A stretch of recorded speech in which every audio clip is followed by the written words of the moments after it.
السلام علیکم ورحمۃ اللہ وبرکاتہ۔ ناظرین و سامعین، آج 15 ستمبر 2025 پیر کا دن ہے۔ اس وقت کی تازہ ترین رپورٹیں لے کر آپ تمام حضرات کے بیچ حاضر ہوا ہوں۔ آپ سے درخواست ہے کہ اس ویڈیو کو مکمل دیکھیں اور اپنے تمام دوست و احباب کے پاس اس ویڈیو کو شیئر فرمائیں اور اس چینل کو سبسکرائب ضرور کر لیجئے گا۔ چلیے پہلی رپورٹ شروع کرتے ہیں۔ وقف ترمیمی بل پر سپریم کورٹ کا عبوری فیصلہ۔ درخواست گزار بڑی حد تک مطمئن، جانے کس نے کیا کہا ہے۔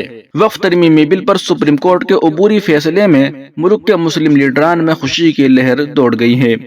درخواست گزاروں نے وقف ترمیمی ایکٹ 2025 کی بعض دفعات پر روک لگانے کے سپریم کورٹ کے عبوری حکم کا خیر مقدم کیا ہے۔ اس فیصلے کو مسلم لیڈران نے مثبت قرار دیا ہے، لیکن ساتھ ہی اس بات کا زور دیا ہے کہ اب بھی لڑائی جاری ہے۔ یاد رہے کہ سپریم کورٹ نے پیر کے روز وقف قانون پر حکم امتناع دینے سے انکار کر دیا اور کہا کہ اس قانون کے حق میں آئینی حیثیت کا قیاس موجود ہے۔ تاہم عدالت عظمیٰ نے چند دفعات پر عمل درآمد روک لگا دیا، جن میں وہ دفعہ بھی شامل ہیں جس کے تحت صرف وہی شخص وقف قائم کر سکتا تھا جو گزشتہ 5 برسوں سے اسلام پر عمل پیرا ہو۔ چیف جسٹس بی آر گوائی اور جسٹس اگسٹن چارج مسیح پر مشتمل بینچ نے عبوری حکم سناتے ہوئے کہا کہ ہم نے ہر دفعے کو بعد نظر میں پرکھا اور کوئی ایسا معاملہ نہیں پایا کہ جس کی بنیاد پر پورے قانون پر حکم امتناع دیا جائے۔ درخواست گزاروں کو اطمینان۔ آل انڈیا مسلم پرسنل لا بورڈ کے رکن اور درخواست گزار سید قاسم رسول الیاس نے کہا کہ عدالت نے ان کے اٹھائے گئے کئی نکات، جن میں وقف با یوزر اور آثار قدیمہ کے تحفظ سے متعلق امور شامل ہیں، کو تسلیم کیا ہے۔ قاسم رسول الیاس صاحب نے سپریم کورٹ کے باہر NIA سے گفتگو کرتے ہوئے کہا کہ بڑے پیمانے پر ہمارا موقف تسلیم کیا گیا ہے، ہمارا وقف با یوزر والا نقطہ مانا گیا ہے، ساتھ ہی ہمارا تحفظ شدہ آثار قدیمہ والا نقطہ بھی تسلیم کیا گیا ہے کہ اس پر کوئی تیسرے فریق کا دعویٰ نہیں ہوگا۔ 5 سال کی ترمیم بھی ختم کر دی گئی ہے۔ میں کہنا چاہوں گا کہ مجموعی طور پر ہمارے زیادہ تر نکات قبول ہوئے ہیں اور ہمیں بڑی حد تک اطمینان ہے۔ ایک اور درخواست گزار ایڈوکیٹ انس تنویر نے اس فیصلے کو متوازن قرار دیا اور کہا کہ اسے احتیاط سے دیکھنے کی ضرورت ہے۔ انہوں نے کہا کہ سپریم کورٹ نے سب سے پہلے یہ پایا کہ کچھ دفعات پر روک کے لیے پرائم فیس کیس بنتا ہے۔ انہوں نے تمام دفعات یا پورے ایکٹ پر روک نہیں لگائی، بلکہ کچھ مخصوص دفعات پر ہی روک لگائی ہے۔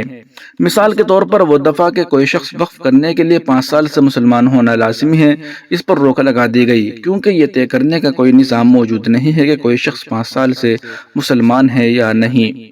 آل انڈیا مسلم پرسنل لا بورڈ نے سپریم کورٹ کی جانب سے وقف ترمیمی ایکٹ کے بعض دفعات پر روک لگانے کے فیصلے کا خیر مقدم کیا، ساتھ ہی یہ امید بھی ظاہر کی کہ مقدمے کے حتمی فیصلے میں عرضی گزاروں کو 100% ریلیف ملے گا۔ مولانا خالد رشید فرنگی محلی NIA سے گفتگو کرتے ہوئے عیدگاہ امام اور آل انڈیا مسلم پرسنل لا بورڈ کے رکن مولانا خالد رشید فرنگی محلی نے زور دے کر کہا کہ ان کا مطالبہ یہ تھا کہ سپریم کورٹ پورے ایکٹ پر روک لگائے، لیکن عدالت نے ایسا حکم نہیں دیا۔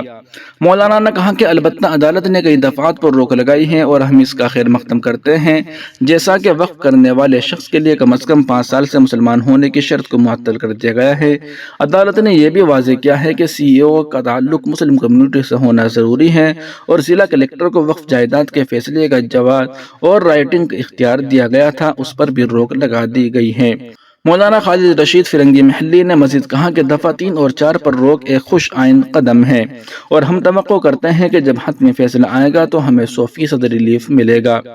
کانگریس کے رکن پارلیمنٹ عمران پرتاپ گڑھی نے پیر کو سپریم کورٹ کے وقف ترمیمی ایکٹ کی کچھ دفعات پر روک لگانے کے فیصلے کا خیر مقدم کرتے ہوئے کہا کہ عدالت عظمیٰ نے حکومت کی سازش پر مکمل روک لگا دی ہے اور یہ فیصلہ ان لوگوں کے لیے راحت ہے جو اپنی زمینیں چھن جانے کے خوف میں مبتلا تھے۔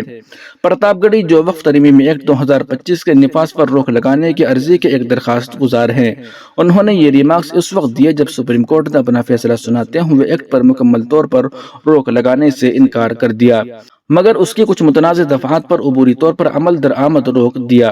عدالت عظمیٰ نے وقف ایکٹ کی اس دفعہ پر روک لگائی جو ضلع کلکٹر کو یہ اختیار دیتی تھی کہ وہ یہ فیصلہ کرے کہ آیا کوئی پراپرٹی وقف ہے یا دراصل حکومت کی ملکیت ہے اور اس پر حکم صادر کرے۔ سپریم کورٹ نے کہا کہ ضلع کلکٹرز کو شہریوں کے ذاتی حقوق کا فیصلہ کرنے کا اختیار دینا اختیارات کی تقسیم کی خلاف ورزی ہوگی۔ سپریم کورٹ نے وقف ترمیمی ایکٹ 2025 کے اس شق پر بھی روک لگائی جس کے تحت صرف وہی قانون مالکان وقف بنا سکتے تھے جو کم از کم 5 برسوں سے اسلام پر عمل پیرا ہوں اور باقاعدہ دستاویز کے ذریعے وقف کرے۔ عدالت نے کہا کہ 5 برسوں تک مسلمان ہونے کی شرط کا اطلاق تب ہوگا جب ریاست حکومت یہ ضابطے بنائے گی کہ کسی شخص کے اسلام پر عمل پیرا ہونے کا تعین کس طرح کیا جائے گا۔ NI سے گفتگو کرتے ہوئے عمران پرتاپ گڑھی نے کہا کہ یہ واقعی ایک اچھا فیصلہ ہے۔ سپریم کورٹ نے حکومت کی سازش اور اس کے ارادوں پر مکمل روک لگا دی ہے۔ جو لوگ اپنی زمین وقف کرتے تھے وہ خوف زدہ تھے کہ حکومت ان کی زمین ہتھیانے کی کوشش کرے گی۔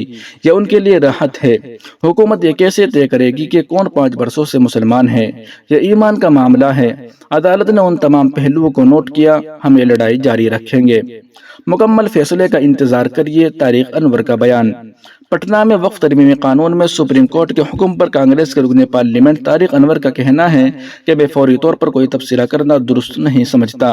جب تک مکمل فیصلہ نہیں آ جاتا اور ہم نے اسے دیکھا اور پڑھا ہے، اس کے بعد ہی کوئی تبصرہ کرنا مناسب ہوگا۔ مختار عباس نقوی کا بڑا بیان سامنے آیا ہے۔ انہوں نے کہا کہ پورے وقف نظام میں بہتری کا فیصلہ۔ وقف ترمیمی ایکٹ میں سپریم کورٹ کے حکم پر BJP لیڈر مختار عباس نقوی کا کہنا ہے کہ پورے وقف نظام میں بہتری کا فیصلہ جسے پارلیمنٹ نے منظور کیا خالصتاً عقیدے کے تحفظ اور نظام کی اصلاح کے لیے ہے۔ بدقسمتی سے کرپٹ لابی لوٹ مار کا لائسنس چاہتی ہے، اسی لیے وہ ہنگامہ آرائی اور ہنگامہ برپا کرنے کی کوشش کر رہے ہیں۔ وقف کا نظام مجھ کو چھو نہیں۔ وہ اس سیکولر ملک میں فرقہ وارانہ داخلے کا فارمولہ چاہتے ہیں یا کوئی دوسرا مذہب اس انتظام قانون کا حصہ نہیں بن سکتا۔ اس پر کسی بھی قسم کا فرقہ وارانہ حملہ قبول نہیں کیا جانا چاہیے اور حکومت نے اپنا موقف پیش کیا ہے۔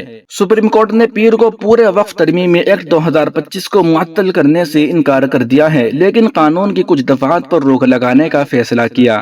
Chief justice of India BR گوائی اور جسٹس AG مسیح کی سربراہی میں بینچ نے یہ حکم سنایا۔ بینچ کی جانب سے فیصلہ سناتے ہوئے چیف جسٹس نے کہا کہ بینچ نے محسوس کیا کہ قانون کی تمام شقوں کو روکنے کا کوئی معاملہ نہیں بنتا۔ بینچ نے کہا کہ اس نے اس شق پر روک لگا دی ہے جس نے کلکٹر کو یہ تعین کرنے کا حق دیا ہے کہ وقف قرار دی گئی جائیداد سرکاری ملکیت ہے یا نہیں اور اس کے مطابق کوئی حکم جاری کر سکتا ہے۔ بینچ نے کہا ہم نے پایا ہے کہ کلکٹر کو جائیداد کے حقوق کا تعین کرنے کی اجازت دینا اختیارات کی علیحدگی کے اصول کے خلاف ہے۔ ایگزیکٹو کو شہریوں کے حقوق کا تعین کرنے کی اجازت نہیں دی جا سکتی۔ ہم نے ہدایت کی ہے کہ جب تک نامزد افسر کی طرف سے نتائج پر کوئی حتمی فیصلہ نہیں لیا جاتا، جائیداد کے قبضے یا حقوق پر کوئی اثر نہیں پڑے گا۔ ناظرین و سامعین، ان اہم رپورٹوں کو آپ سن اور دیکھ رہے تھے محسن اسلام یوٹیوب چینل پر۔ تمام تازہ ترین اپڈیٹ حاصل کرنے کے لیے بھی ویڈیو کے نیچے سبسکرائب والے آپشن پر کلک کر کے اس چینل کو سبسکرائب ضرور کر لیجیے گا۔ السلام علیکم ورحمۃ اللہ۔